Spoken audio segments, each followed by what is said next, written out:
Reading with your kids. Hola, ni hao, konnichiwa, assalamu alaikum, shalom, mahaba, ciao, bonjour, namaste, jumbo. Bienvenidos. Hey, my name is Jedley. Welcome to Reading with Your Kids. We're coming to you from the beautiful, wonderful, historical neighborhood of Reedville, located in the southwest corner of Boston, Massachusetts.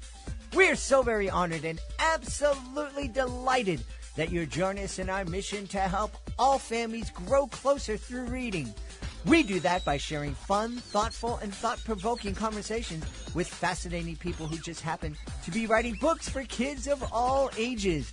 You can join us in this mission by telling all of your family and friends about the show and letting them know that they can hear us on the WREB AM/FM 24/7 radio network, and they can find us on the iHeartRadio app, on Spotify, Good Pods, Apple Podcasts, Amazon Music, Podcast Addict, Audible, CastBox, Player FM, wherever you find your favorite shows. We have a fantastic show lined up for you today. First up, Maria Scrivan. She is here to celebrate her new graphic novel. It's a middle grade graphic novel called Nat a Chance. Later in the show, Lindsay Currie will be joining us to celebrate It's Watching. And we will also be taking a listen back to our conversation we had back in 2019 with J.K. Coy. Hey families, would you like to share a miracle with your kids? At the Wolf Conservation Center, hope was fading. The endangered Mexican wolves dreamed of a pup, but none had come. Until one tiny miracle changed everything. Meet Trumpet, a real-life wolf pup whose incredible birth brought joy, hope, and a lesson in conservation. Trumpet the Miracle Wolf, written by Leocadia George, is a heartwarming true story that will inspire your whole family.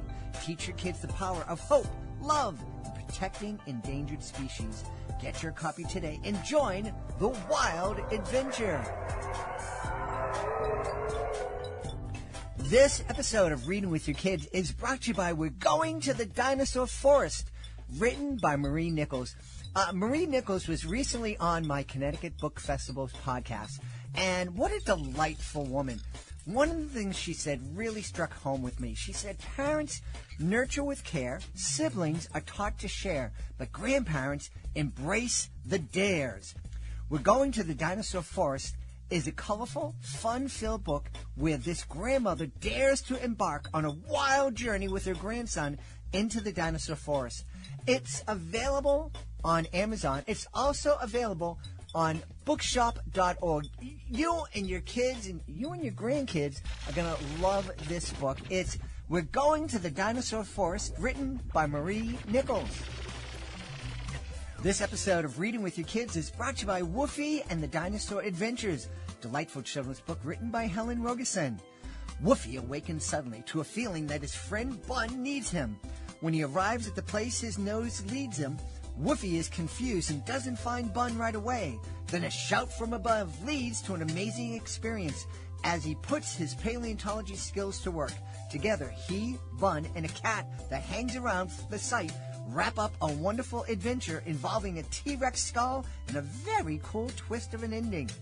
The story is told in a lyrical style that incorporates actual fossil hunting concepts and vocabulary. If you like dinosaurs, friends who help, and adventures, you will love this book. You can check out Woofy and the Dinosaur Adventures and all the Woofy books at unpackyourownhappy.com. Join us right now from the beautiful state of Connecticut. Our guest is here today to celebrate her brand new middle grade graphic novel. It's called Nat a Chance. Please welcome to the show, Maria Scrivan. Hey, Maria, how are you? Hi, how are you today? Thank you for having me here today. I'm wonderful. Maria and I were having a great conversation about her hometown and places that we both frequented when we were much younger and much more reckless, perhaps, in our life. And I can't wait for you to tell me about Nat a Chance. What's going on in this graphic novel? I'm so excited. So this is the 6th book in the Nat Enough graphic novel series. And Nat is based on my childhood self. So let me start with that. And I have a lot of experience of all the feelings and experiences that Nat goes through because they were all feelings and experiences I had myself. So poor Nat does not think she's an athlete. She's always tripping and falling. She's getting picked last for gym and then kind of gets roped into doing a triathlon with her best friend Zoe. This is way, way, way out of her comfort zone. And what it does is challenge the belief she has about herself that she's not an athlete. And on the very first day of the training camp for triathlon, she goes up to the coach and says, I don't belong here. I shouldn't be here. And the coach says, why? And she says, I'm not an athlete. And the coach said, are you sure about that? And she said, that's just a story you're telling yourself. Don't believe it. So this book is about the stories we tell ourselves. I can't sing. I'm bad at math. And what happens when we challenge these false beliefs that we may repeat over and over again for years. And my own personal experience, it was actually college, getting roped into joining the rowing team, which I absolutely loved. But that challenged a belief I carried from childhood all the way till college. I said, I'm not an athlete. I'm not an athlete. And that was really difficult at first, but absolutely challenged that belief. And now athletics are a huge part of my life. I love that. And boy, talk about a tough sport to kind of sink your teeth into. Crew is not for the weak at heart. Not in Worcester, Massachusetts either, because it was very cold in March and it's a 3-season sport. So we would be out there would be ice and, we would be breaking ice to get the boats in the water. And when we weren't rowing, we were running up and down the stairs of the Jonas Hall, the big building in the middle. We were lifting weights. We were running. So that just set off this love of sports for me. And then as an adult, I joined a running club and people were doing triathlons. And same thing. I was like, well, maybe if they're doing it, I can do it too. And the other thing this book addresses is the idea of impossible things. Because for me, doing an Ironman triathlon was impossible. There was no way. I had just figured out I was an athlete. There was no way I was going to be able to pull that off. And when I did it, it kind of opened the door to more impossible things. So expanding on this idea, challenge our beliefs. Like when we realize we're telling ourselves a story, then what other stories are we telling? And when we do something that feels impossible, what other things are possible? Wow. Yeah, you know, the Ironman triathlon, I have, Maria, I have a buddy of mine who is battling very aggressive cancer. I think it's stage 3 so or 4. sorry. Thank you. But he's not letting it kill him. That was a poor choice of word. He's not letting it keep him down. He's doing triathlons. Amazing. Amazing. That's just wonderful. Yeah. It's incredible what we can talk ourselves into. Yep. I think more often we're talking ourselves out of other things. Absolutely. And I have to say, each one of these books, it's a reminder to myself. I don't feel like, oh, I figured it all out, so I'm going to write a book about it. I'm writing a book as a letter to myself to remind myself, because I can very easily go down that road of what you just said, talk myself out of things. So this is just literally a letter to myself to say, you've done impossible things. Keep remembering that. Keep paying attention to the stories you're telling yourself. Yeah, yeah. So very important. And especially for kids in the age group that this is targeted for, that, you know, that kind of middle school, right before middle school, when, you know, there's all that self-doubt. Our bodies are changing so much and so quickly, and we don't know who we are from one day to the other. Absolutely. It's a really hard time for that, and I think that's why I felt compelled to write these books. And again, these are sort of self-healing letters to myself, and I also feel like these are the books that I wish I had growing up. And a lot of the books address moving through fear, moving through doubt, and becoming more of who you are. And when I say that, I mean really leaning into yourself, your preferences. It's such a tough time because it's such a time of trying to fit in. And there's so many messages. And I think now it may even be more difficult than when I was growing up, because there's so many messages with, you know, social media and all this other stuff of how you should be and who you should be. And some of these standards are don't even exist.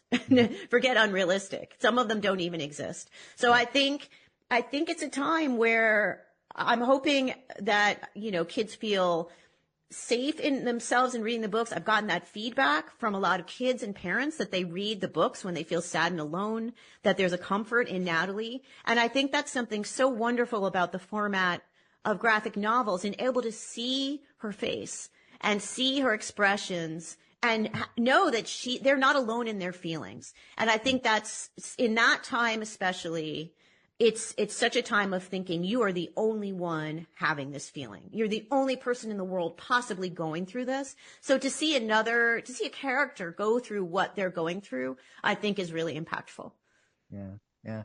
I love that. One of our frequent guests here on the show, Rajana LaRocca, said that most of her stories start with an emotion. And, you're talking about people being able to see your illustrations in Not a Chance and seeing Natalie's expressions and her emotion. When you're creating this graphic novel and thinking about what story you're going to be telling, is the visual the first thing that comes to your mind, or is it the story and the narration? So it's a little bit of both. I start out with the idea of a story, and then I make an outline that is such a rough outline. I always say it's like a road map.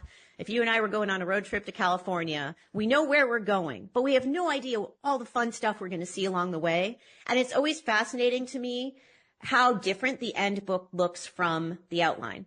But once I have that outline, I sit down and it's words and images together. I rough out the entire book, both her expressions and the speech bubbles. So in that first pass, my draft is rough drawings. One time on the fourth book, which was about self-doubt and was the hardest book I ever wrote in perfect creative synchronicity, I tried writing a script, just words, and then I draw it later. And I realized for me, that doesn't work. It works for many graphic novelists, but for me, I need words and images together, body language, where she is on the page.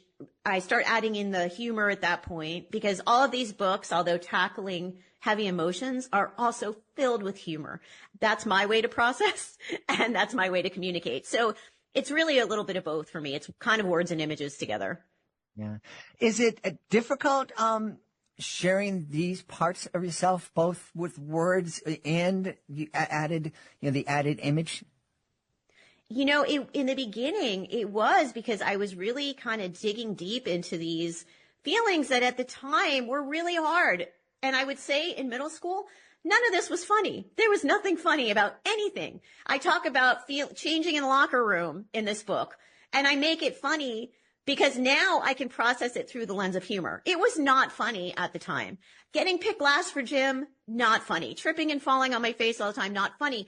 But now, having the distance of time, I get to sort of go back and look at it differently. So drawing actually helps me process these emotions, because I get to sort of make fun of myself now and kind of go back and look at things a little differently and process things differently.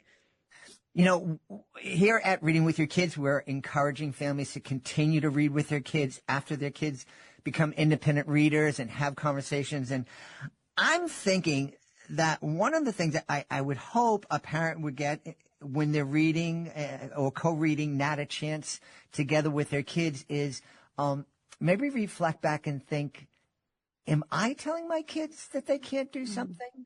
Oh, that's interesting. I never thought of that. That's really interesting. Because, I think there are a lot of things, when parents say to the kids, oh, my kid's shy, my kid's a little clumsy. Oh, wow. Yes. Kind of like, oh, my mom says I'm clumsy, so I must be clumsy. That is amazing. I never thought of that. That is an excellent point. Sure. And I, those are also those messages we get not only from parents, but sometimes teachers. Mm-hmm. And at that age, it's hard to know where to, as an adult, you can discern. I accept that opinion. I don't, whatever. As a child, it's a little bit more difficult to know what's true for you. That's really interesting. And I've had teachers I had, a teacher in middle school, actually. It was one of these projects where we had a grid. So you take the magazine and you draw a grid and then you paint each square, right? Very formulaic.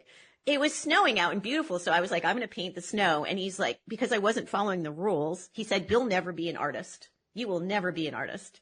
So thankfully I didn't listen, but you're right. Like it's these messages that were our own messages, but messages we're hearing externally. So that's a wonderful point. Thank you for mentioning that. Oh, well, you're welcome. I'd like to take credit for it, but just popped into my head. But I think, we were talking earlier about, I have a lot of issues today, so I'm not sure if it was with you but that social media and kids are getting messages and they're very unrealistic and, sometimes non-existent. But and parents are right to be concerned about what kind of messages their kids are getting through social media. But I think we also have to be conscious as parents, as caregivers, as uncles and aunts and grandparents, of the subtle little messages that we give to our kids and make sure that they're always positive and reinforcing. I agree. Yeah, that's an excellent point. Yeah. And I think it's done, I'm sure it's done so oftenly unconsciously, not maliciously at all, just an unconscious thing. But sure, like your example of my kid's shy. And if someone hears that over and over, then those thoughts become beliefs, and then those beliefs become our reality. And that's exactly what I'm talking about in the book. That's exactly it.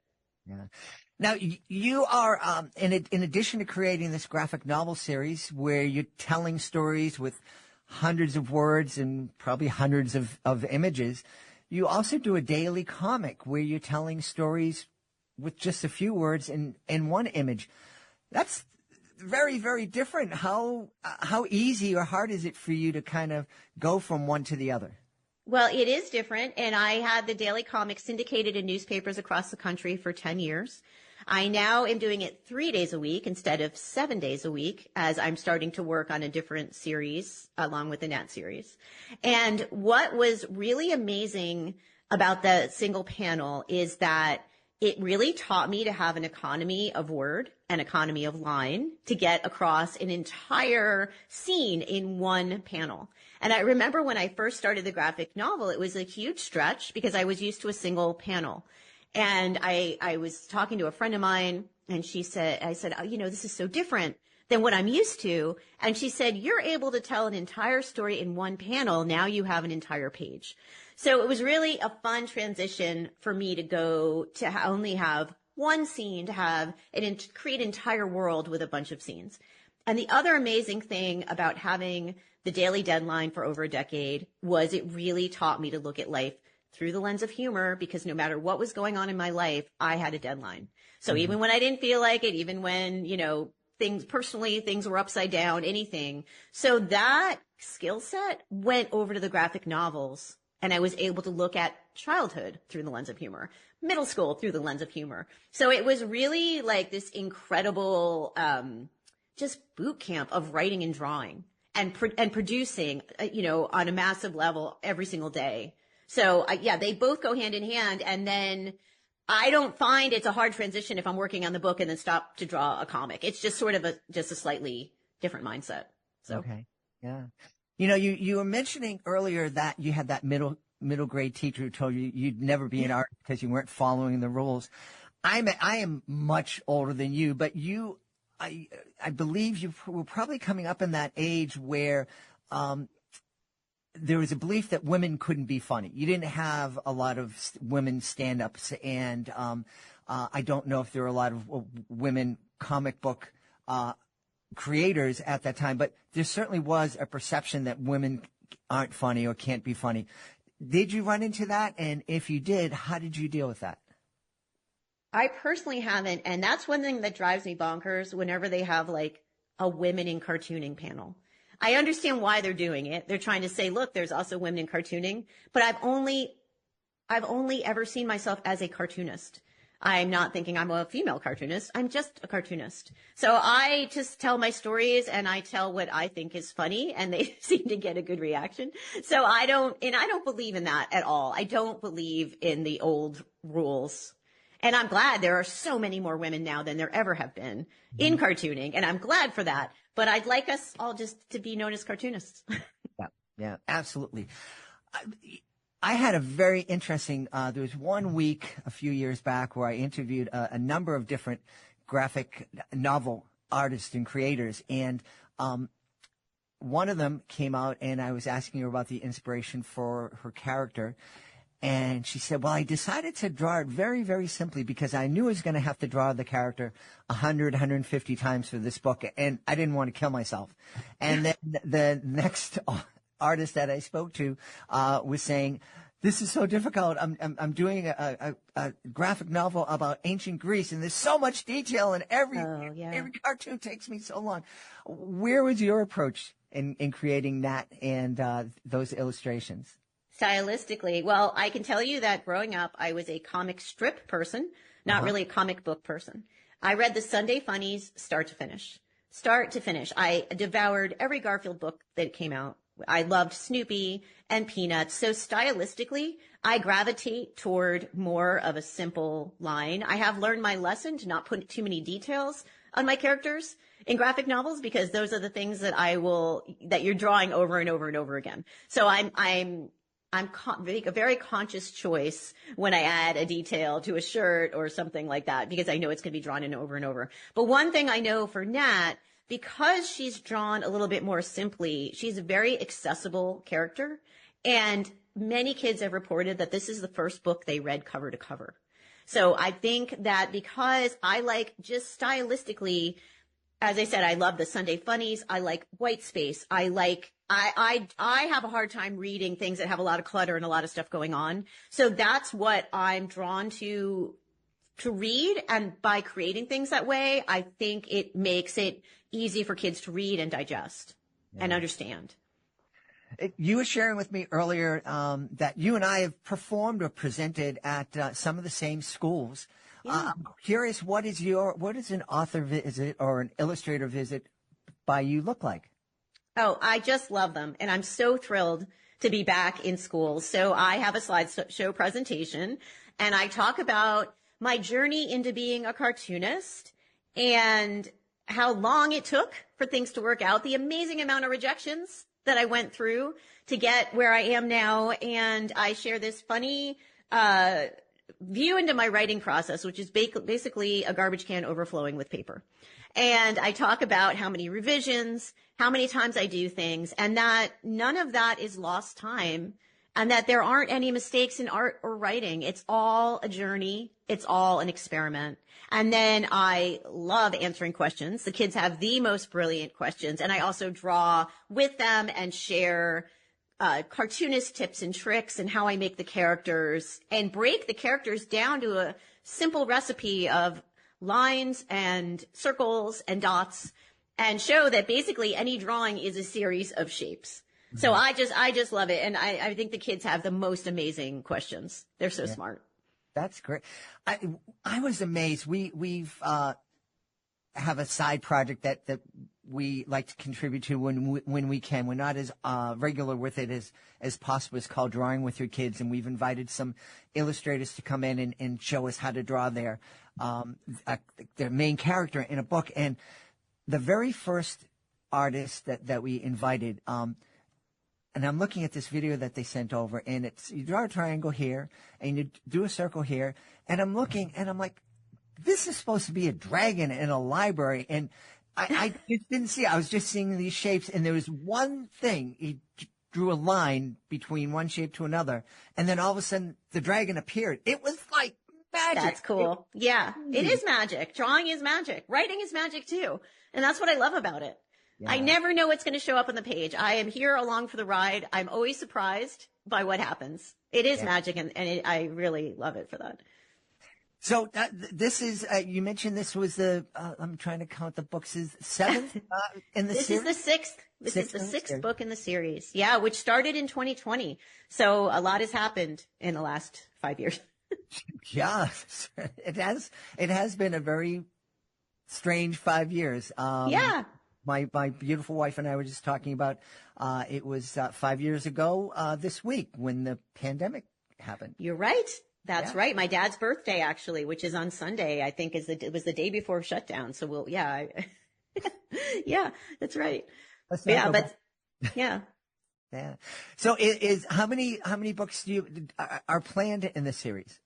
I'm not sure yet. I can tell you that I have more Nat stories to tell. Awesome. And as much as she she's evolved and she's solving things she's learning about herself and she's changing. But the more she learns and more she changes, life keeps throwing more challenges her way, just like life does. So I have many more Nat stories to tell.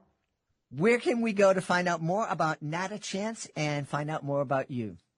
So online, my website is www.mariascrivan.com, MariaScrivan. And on social media, across all social media, I'm at Maria Scrivan.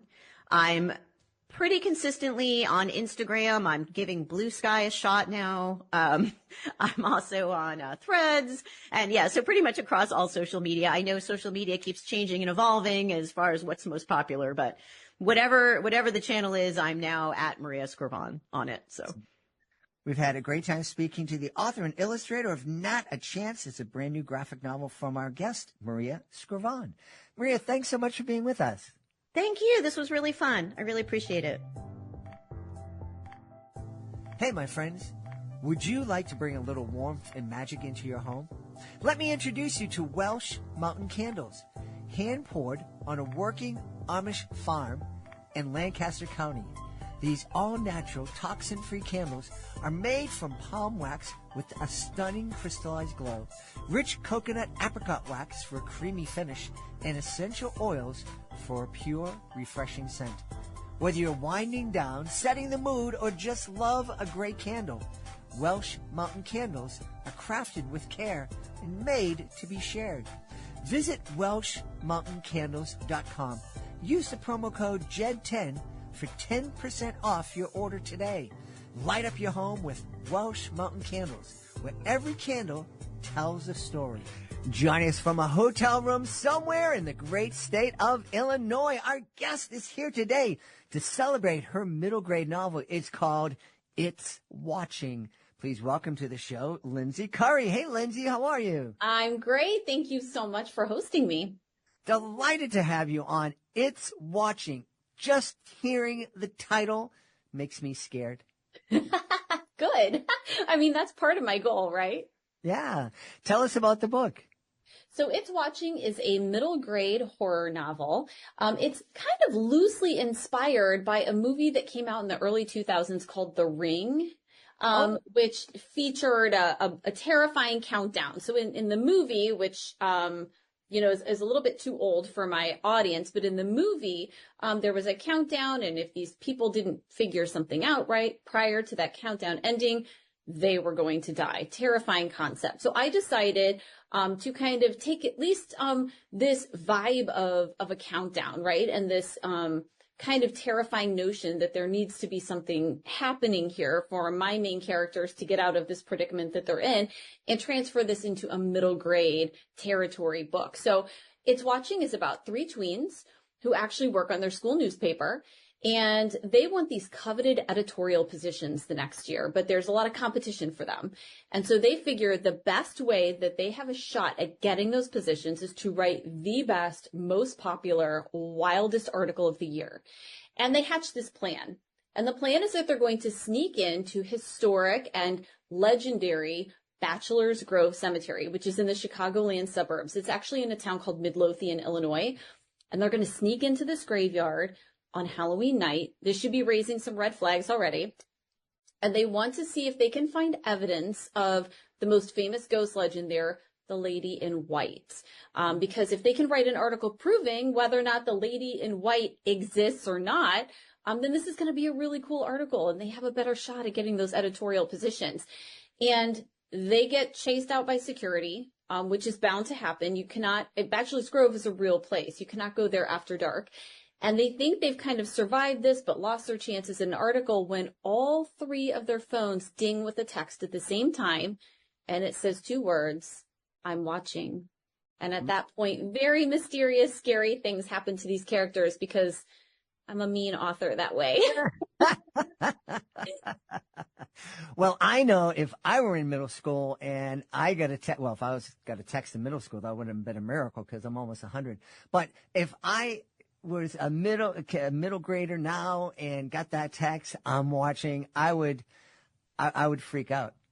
Yeah. I mean, and they do. It's scary because, I think like all of us, they try to rationalize at first, could it be something else? But this meme repeats itself. And the following morning, after being scared in some other ways, I certainly don't want to spoil anything. The following morning, that meme of I'm watching does become a countdown.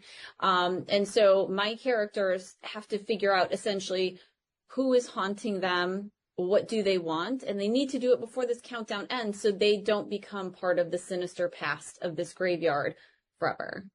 Oh, I Bum, love bum, it. bum. I Yeah. love it. One of the first questions that pops into my head, and I've been doing reading with your kids we just celebrated our 8th anniversary, 2,100 episodes, lots of middle grade authors who identify themselves as spooky middle grade authors, that they write spooky stories. You are the very first author that I can remember mentioning that this middle grade novel is a horror novel. Yes. What Yes. is there a difference in your mind between spooky and horror? I mean, honestly, no, not really. I think we kind of use those phrases interchangeably, to be honest. I mean, most of my books get kind of the scary label of horror put on them. And I don't mind that, except that it does make a little bit more work for me with educators and librarians, because I certainly want to earn their trust. I want them to be aware that the stories that I'm writing have really dynamic themes, right? Like family, friendship, bravery, and empathy, all the things that a non-horror book has. And the goal is not just to frighten, right? I mean, that's certainly part of my goal, right? I mean, I am writing a scary book. But sometimes I will use the word spooky because my books are kind of a range, I would say. So way far back in the beginning of my career with middle grade, my first middle grade spooky book came out in 2017. It was called The Peculiar Incident on Shady Street. And that book was very much more mystery, less horror. So more mystery with some scary elements. But for me, as I've kind of continued to write over the years, I think the number of those scary scenes has grown a little bit. The pace at which the frights come is a little bit faster. So I'm okay with that horror label. There's no gore in my books, though. That's something I will say. I don't write gore. Well, that's good. But I bet you there are a lot of 12-year-olds who'd like gore. Yes. And I do get that question a lot when I go to school visits. They're like, is there blood? And I'm like, no, there's no blood. I like more classic scares. All of my books have a paranormal element. So I like more classic, ghostly, almost like paranormal activity vibes in my books. Well, I mean, the reality is that the movies and whatnot that feature a lot of blood and gore, they're not scary. They're just gross. They're gross. That's really the main function, is to gross you out or make you apprehensive about what you're going to see. I prefer to build that dread in other ways, and that anxiety in other ways, just not through gore. Yeah. I remember there was that movie that came out, I think it was Blair Witch, where they filmed it on a little home camera or whatever. Yeah. And my daughter was in middle school at that time, and so she asked me to take her to see it, and I did. And a bunch of her friends were there, and they actually literally ran out of the theater at some point while my daughter's sitting there laughing at them. That movie was pretty earth-shattering when it came out, because not only was it one of the first found footage type movies out there, right? But also, if you think about it, it did rely on more psychological scares than any gore. I mean, I don't really remember any gore in that movie at all. It really just messed with your head. And those are the kinds of movies and books that I really like, which I think is also at least the ones that stick with me, which is why I think this is the type of thing I've chosen to write for this age group as well. Yeah. So what got you hooked on horror? I'm not sure, to be honest. When I was a kid, I was a little bit of a fraidy-cat with a lot of things, but I did really love Halloween, and I loved being scared as long as I knew I was safe, if that makes sense, right?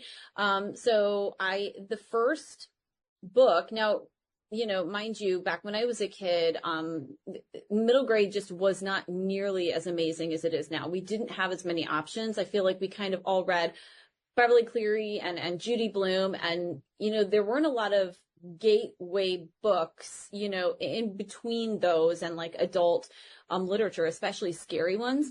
But one of the first ones I remember reading that scared me was called The Dollhouse Murders.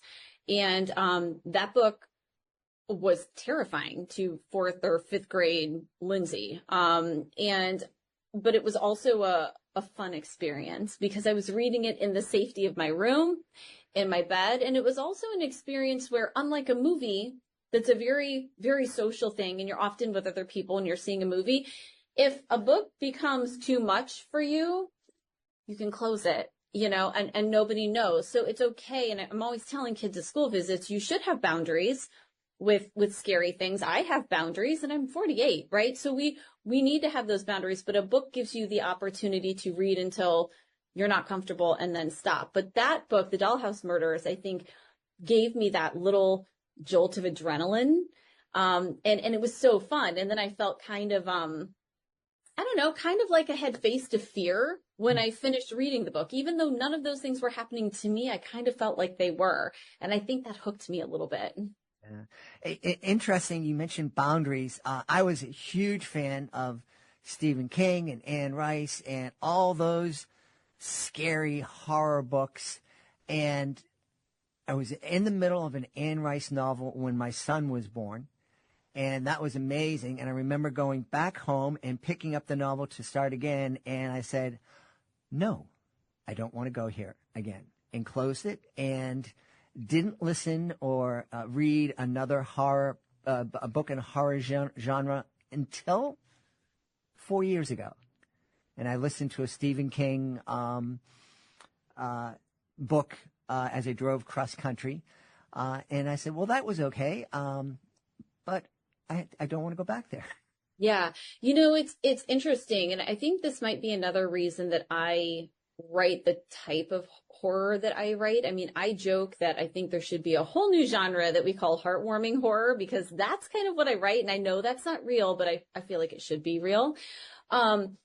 It pairs so well, books with some sort of paranormal element like I write, pairs so well with history, actual history, and kind of my favorite thing, which is like forgotten history, right? Things that happened in or around where we live that either get mistold over time, get warped, right? People don't remember that they happened. And what's fun in my books is that I'm able to, through the use of, the vehicle of ghost, kind of connect my main character with something in the past or an event from the past. And so I don't think my readers realize when they pick up one of my books, because you wouldn't know this from looking at the cover or reading the blurb, that they're going to get a big blast of history, but that's actually what ends up happening. I mean, Bachelor's Grove, where It's Watching is set, is a real place with a really grim and interesting history. Fascinating. One of the things we've talked about is something that you mentioned, that spooky and horror give kids a chance to confront an evil, something that's scary, and from the safety of their bedroom or their home. Yeah. I think that's one of the things that makes it so appealing. I mean, besides that kind of like, dare factor in this age range. Oh, I'm reading Lindsay Currie's It's Watching. It's so scary. I don't know if you're going to be able to read. It's really scary. I also think there's this element of us just as humans being able to confront these things that are frightening to us. I mean, I have absolutely no problem admitting that I'm not as brave as my characters. And if I discovered my house was haunted, I would probably have to sell it. I mean, my characters face these things head on, and they find ways out of problems, and they're clever and empathetic and creative. And I think there's some great messages in that for kids. When you see a character in a situation that is really scary, because the real world can be scary, right? It's not exactly in the same way, but it can be a very scary place. And when you see characters in that situation and they have to find their way out of it somehow with or without adult intervention, I think it's a little inspiring too. You feel good at the end of the book. And because this is middle grade too, there is always a ribbon of hope in all of my books. I feel very strongly that needs to be in middle grade. So certainly none of my books end with, and then they all died. There's always this ribbon of hope, or this element of, my character may not be getting exactly what they wanted at the beginning of the book.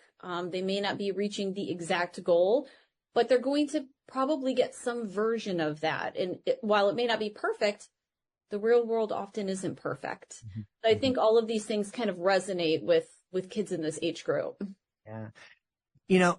One of the things, it was such a neat memory. When my daughter was in 3rd grade, so a little bit younger than middle grade, she wanted to watch one of the ghost hunter shows, but she didn't want to watch it by herself. And I was busy in the kitchen. My wife said, absolutely not. And my son said, no, I'm playing a video game.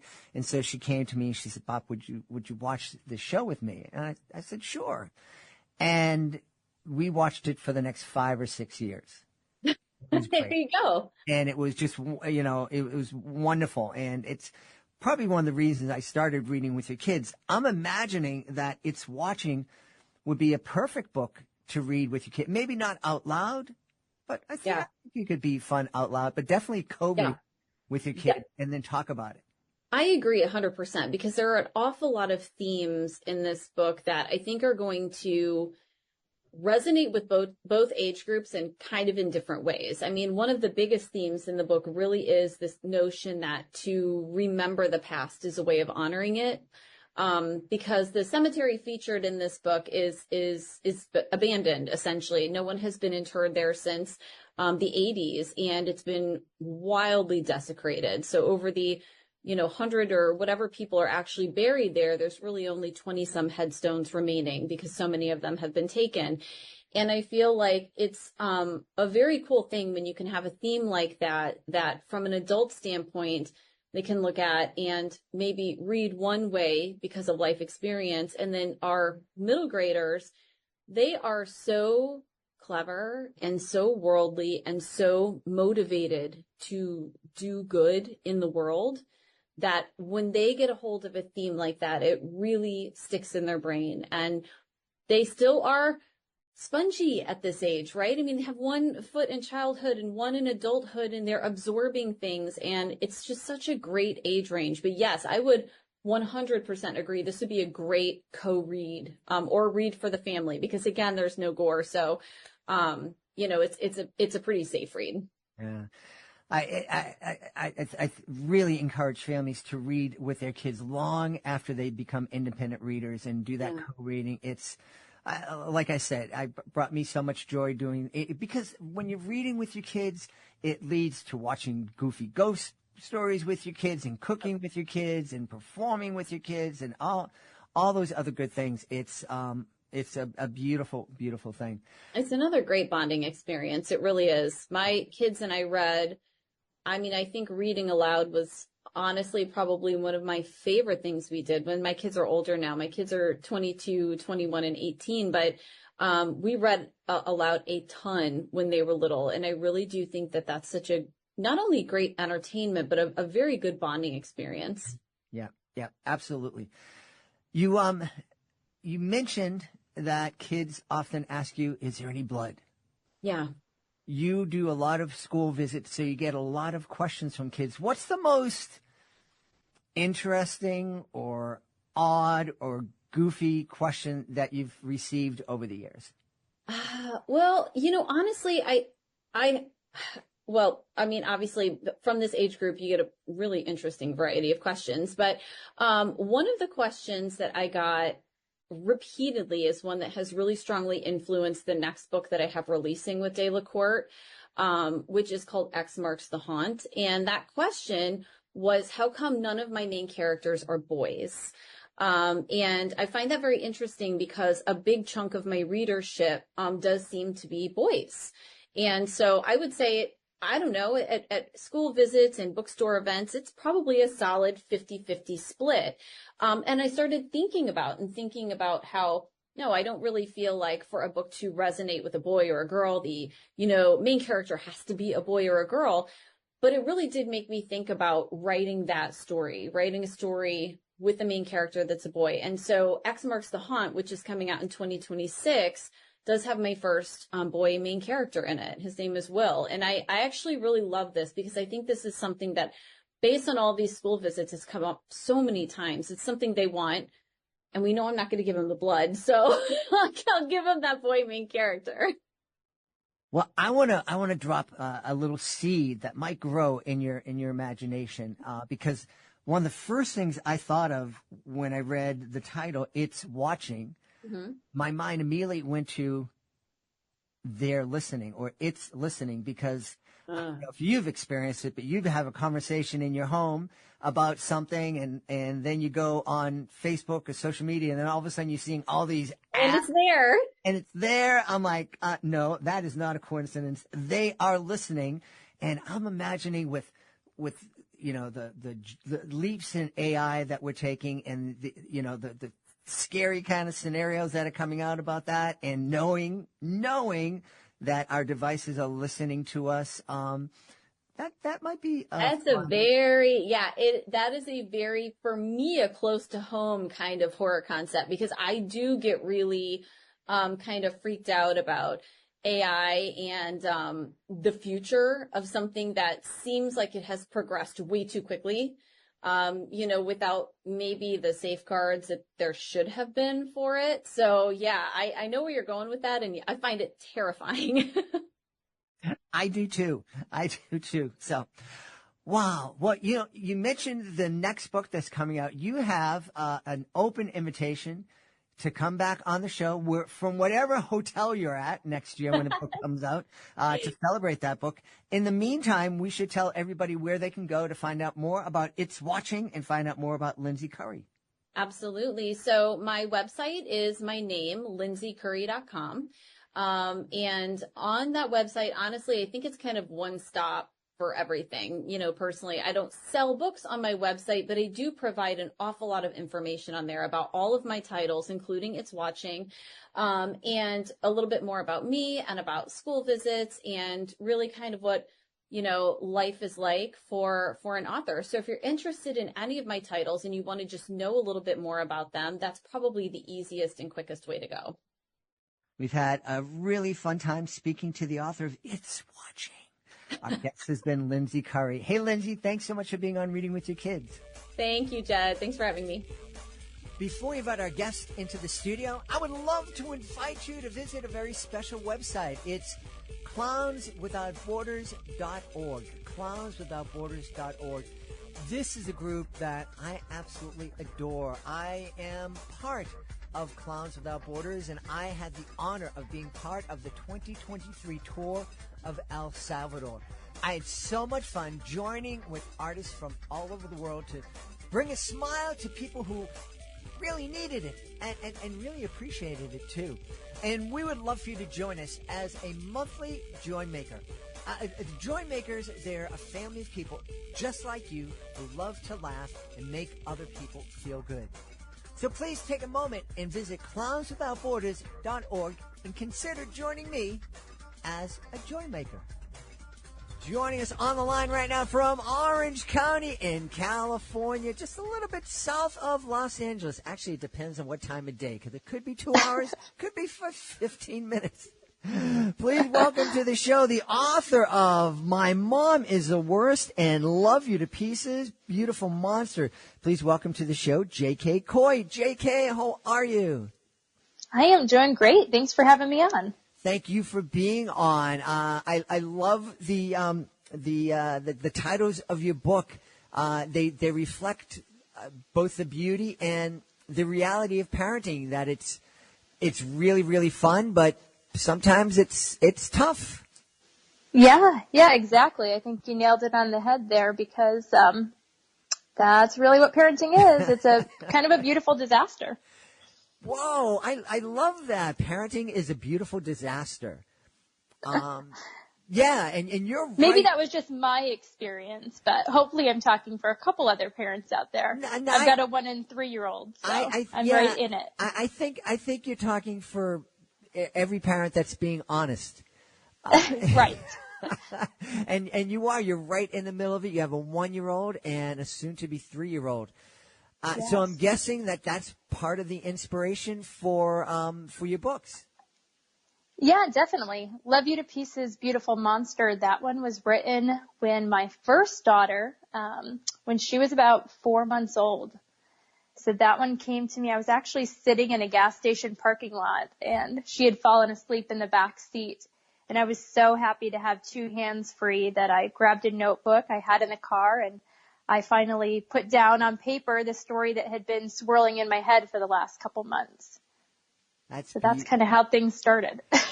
Wow. Yeah, I can certainly, and now it's been a long time since I had an infant in the back of my minivan, but the memories are right there.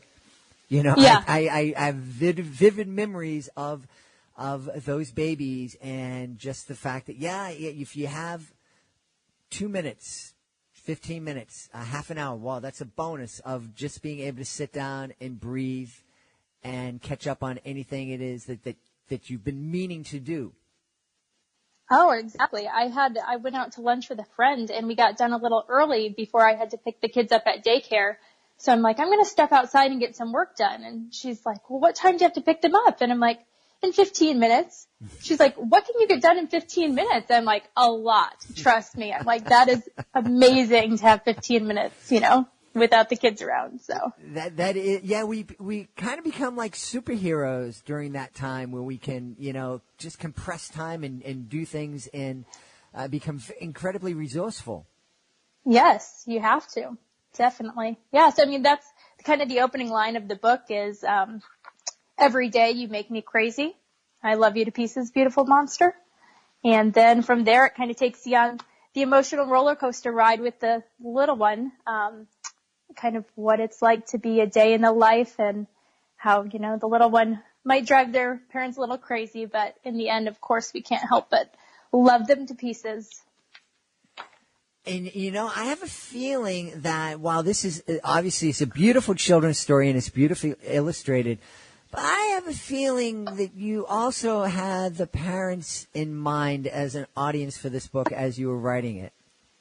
It is definitely a crossover, yes. Kind of like the Love You Forever storyline with a little humor. Yeah, absolutely.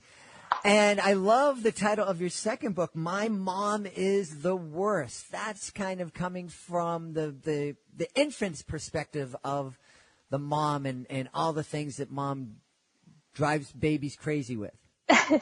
Yes, exactly. It's even a little bit when the monster's a little bit more grown up, kind of like the toddler preschooler age where they feel like they're being parented all day and they don't really always understand why we do what we do as parents. So it's coming from their perspective of what it's like to be parented all day. Yeah. And, all kidding aside, I think it's really, again, I think this book is obviously written for 2 different audiences. Because while I imagine a kid would love hearing this book and kind of relate to it and say, yeah, that's right, Mom, you're kind of a pain in the neck sometimes. Yeah. I think it's important, too, for parents to kind of take a chill pill once in a while and kind of put themselves in the mind and the mindset of a little person who's trying to grow and to learn and to experiment. And meanwhile, they have this very loving person that's very important to them, but they're always over my shoulder and they're always trying to protect me. Yeah, definitely. I think that the whole book can really open up a new dialogue between the child and the parent so that they can both kind of see each other's side of things. So. We hope you've enjoyed this episode of Reading with Your Kids and will join us for the next exciting episode of the show. We'd really love it if you could visit us and connect with us on social media, facebook.com/readingwithyourkids, @readingwithyourkids on Instagram, and @GedleyMagic on X. Our YouTube channel is youtube.com/readingwithyourkids, and our website, readingwithyourkids.com.